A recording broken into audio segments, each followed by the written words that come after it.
நலம் காக்கும் ஸ்டாலின், உங்கள் குடும்பத்தின் நலன் அரசின் பொறுப்பு.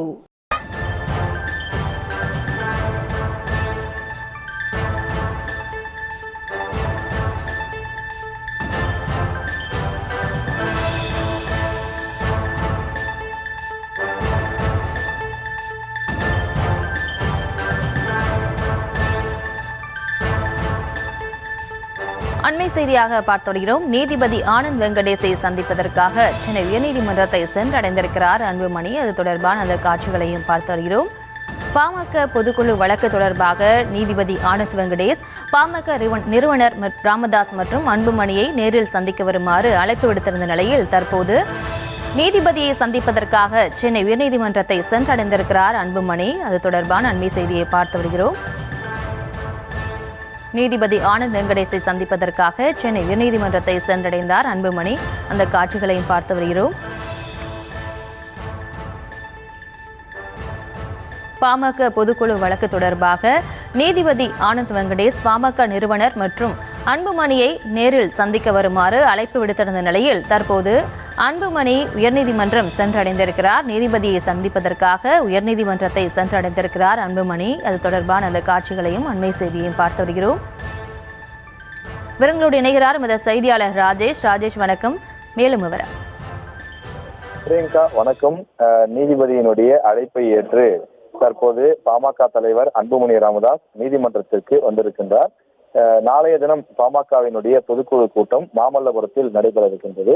ஏற்கனவே இது தொடர்பான ஏற்பாடுகள் எல்லாம் செய்திருக்கக்கூடிய நிலையில அந்த பொதுக்குழுவுக்கு தடை விதிக்க வேண்டும் என்று டாக்டர் ராமதாஸ் தனது வழக்கறிஞர் மூலமாக நீதிமன்றத்தை நாடி இருக்கின்றார். காரணம், கட்சியை அன்புமணி அபகரிக்க பார்க்கின்றார். இந்த கட்சி நான் தொடங்கிய கட்சி, இந்த கட்சி எனக்குத்தான் சொந்தம், எனக்கே தெரியாமல் அவர்கள் பொதுக்குழுவை கூட்டுகிறார்கள், அதனை ஏற்க முடியாது என்று அவர் கூறுகின்றார். எனவே இது நீதிமன்றத்தை தற்போது அடைந்திருக்கக்கூடிய நிலையில் நீதிபதி இன்னும் சற்று நேரத்தில் தீர்ப்பு வழங்குவார் என்று எதிர்பார்க்கப்படுகிறது. அதாவது நாளை அன்புமணி தலைமையில் பொதுக்குழு நடைபெறுமா நடைபெறாதா என்பது தொடர்பான ஒரு முக்கிய தீர்ப்பாக இது இருக்கும் என்று எதிர்பார்க்கப்படுகின்றது. இந்த தீர்ப்பின் அடிப்படையிலே தான் பாமக கட்சியே யாருக்கு சொந்தமாக போகிறது என்பதற்கான ஒரு முக்கிய முடிவாகவும் இது பார்க்கப்படும் என்று எதிர்பார்க்கப்படுகின்றது. காரணம், நாளை பொதுக்குழு கூட்டம் நடைபெற்றால் அதில் பொதுக்குழுவில் கட்சியினுடைய தலைவர், பொதுச் செயலாளர், பொருளாளர் உள்ளிட்ட முக்கிய பொறுப்புகளில் இருக்கக்கூடியவர்கள் தேர்வு செய்யப்படுவார்கள். எனவே பொதுக்குழுவில் எடுக்கப்படக்கூடிய முடிவை தேர்தல் ஆணையம், நீதிமன்றம் போன்றவை ஏற்றுக்கொள்ளும். ஏற்கனவே இதனை நாம் அதிமுக தொடர்பான வழக்குகளில் பார்த்திருக்கின்றோம். எனவே ஒரு கட்சிக்கு இருப்பதிலேயே மிக மிக முக்கியம் எதுவென்றால் பொதுக்குழு தான். எனவே அந்த பொதுக்குழுவை நடத்த கூடாது என்று டாக்டர் ராமதாஸ் தரப்பு தற்போது தடையாணை வாங்குவதற்காக நீதிமன்றத்தை அணுகியிருக்கக்கூடிய நிலையில் நீதிபதி ஆனந்த் வெங்கடேஷ் அவர்கள் முதலில் இருவரும் இங்கே வாருங்கள், அதாவது கட்சியினுடைய தலைவராக இருக்கக்கூடிய அன்புமணியும் நிறுவனராக இருக்கக்கூடிய டாக்டர் ராமதாஸ் இருவருமே நீங்கள் என்னுடைய அறைக்கு வாருங்கள், உங்களிடம் நான் முதலில் பேச வேண்டும், அதன் பிறகு முடிவு செய்யலாம் என்பது போல அவரது கருத்தானது காலையில் அமைந்திருக்கின்றது. எனவே அந்த அடிப்படையில 5:30 மணிக்கு இருவரும் அழைக்கப்பட்ட நிலையில் அன்புமணி தற்போது நீதிமன்றத்திற்கு வந்திருக்கின்றார். ஆனால் டாக்டர் ராமதாஸ் தன் தைலாபுரத்தில் இருக்கக்கூடிய காரணத்தினாலும் இவ்வளவு தூரம் பயணித்து வரக்கூடிய அளவுக்கு தன்னுடைய உடல்நிலை இல்லை என்ற காரணத்தினால் தான் காணொலி காட்சி வாயிலாக ஆஜராவதாகவும் அவர் தெரிவித்திருப்பதாக கூறப்படுகிறது. எனவே 5:30 மணிக்கு டாக்டர் ராமதாஸ் அவர்கள் காணொலி மூலமாகவும் அன்புமணி அவர்கள் நேரடியாகவும் ஆஜராக இருக்கின்றார். அன்புமணி தரப்பில் வழக்கறிஞர் இந்த பொதுக்குழுவை நாங்கள் முறைப்படி கூட்டியிருக்கிறோம் என்ற விவரத்தை தெரிவித்திருக்கிறார்கள். பாமகவினுடைய சட்ட விதிகள் படி 7 நாட்களுக்கு முன்னதாக பொதுக்குழுவை கூட்ட அந்த அழைப்பு கொடுத்தால் போதுமானது.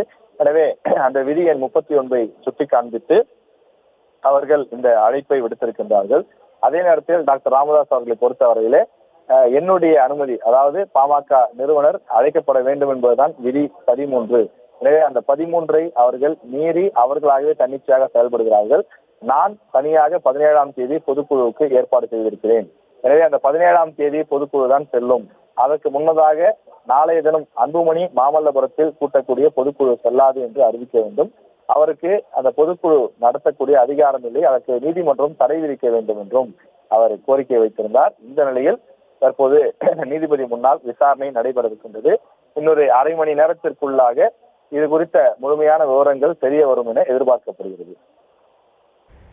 நலம் காக்கும் ஸ்டாலின். உங்கள் குடும்பத்தின் நலன் அரசின் பொறுப்பு.